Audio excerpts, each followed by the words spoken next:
प्रयागराज की यशस्वी सांसद डॉक्टर रीता बहुगुणा जोशी आज कोंधियारा में दो महत्वपूर्ण शिलान्यास हुआ है, जिसमें कर्मा से कोंधियारा मार्ग जिसकी लंबाई 11.5 किलोमीटर और आंबा ओसा देवरा मार्ग जिसकी लंबाई लगभग 8.5 किलोमीटर।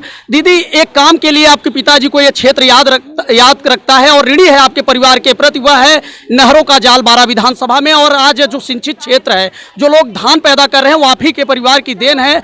एक बड़ी मांग इस इलाके की है कि पिपराहटा में एक लघु पंप कैनाल जो कि शायद 50 क्यूसिक का है, जिसका प्रस्ताव सर्वे भी हो गया है और वह कहीं लंबित है, और हम चाहते हैं कि आपके प्रयास से वो हो। लोगों की मांग पिपराहटा और देवरा दोनों की मांग आई है और मैं सतर्कता से इस पे लगूंगी, जोरदारी से, और आशा करती हूँ कि इसका मैं प्रयास मेरा सफल होगा, क्योंकि बात सच है कि सिंचित क्षेत्र ही विकास का, किसान के विकास का एक आधार बन सकती है।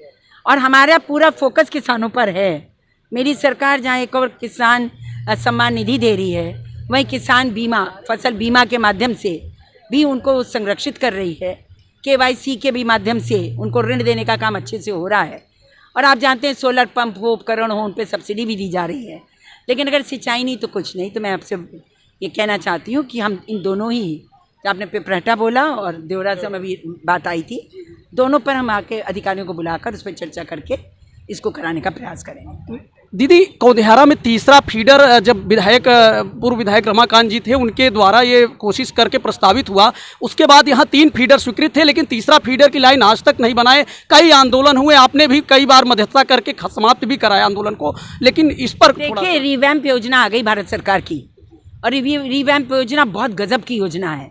इसकी स्वीकृति भी हो गई है, इसके टेंडर भी हो गए हैं, और मुझे पूर्ण विश्वास है कोई बिजली की कोई समस्या आज से 1 साल बाद नहीं रह जाएगी।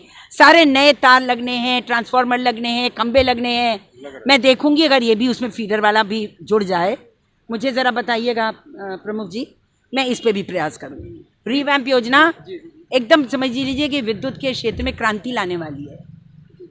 किसानों की एक बड़ी मांग है, खासकर सूखे की बात को लेकर चर्चा है लोगों में। लोगों ने अभी कहा तो हम उनकी तरफ से हम कह रहे हैं, दीदी जी, ये समस्या है कि ये नहर की वजह से इधर तो आपको दिख रहा है धान की फसल, लेकिन कुछ इलाके ऐसे हैं, इधर कोंधियारा की भी इलाके की बात कर दिया जाए, करछना तहसील में देवरा और पिपराहटा के इलाकों में कई गाँव में तो खेती हुई ही नहीं है। ऐसे में प्रस्ताव गया है आपसे, ये लोग उम्मीद करते हैं कि कोई आप एक जागरूक और संवेदनशील प्रतिनिधि हैं, इसकी आवाज़ जरूर जाए ताकि किसानों को कुछ राहत हो सूखे से। देखिए, मैं कृषि मंत्री और मुख्यमंत्री जी को दोनों को लिखा है कि जमुना पार इस बार जो बारिश ठीक से नहीं हुई, उसके वजह से बहुत सारे इलाकों में सूखा पड़ गया है। और मैंने अभी उप मुख्यमंत्री जी मौर्य जी प्रयागराज आए थे, उन्होंने अधिकारियों की बैठक की थी, वहाँ पर भी मैंने ये बात जोरदारी से उठाई थी कि भाई सर्वे करिए और जो इलाके सूखे के हैं उनको सूखा भेजिए। मुझे लगता है उसका काम हो गया है और हम अन्याय नहीं होने देंगे, और निश्चित रूप से जहाँ सूखा पड़ा है उनको हम सूखे के क्षेत्र में लाएंगे। धन्यवाद दीदी। तो ये थी सांसद रीता बहुगुणा जोशी, जिन्होंने तीनों मुद्दों पर साफ कहा कि अगर सूखे की समस्या है तो उस पर किसान निराश नहीं हो, हम उनकी बात जरूर शासन स्तर पर ले जाएंगे और जरूर उनको लाभ होगा। K9 प्रयागराज से।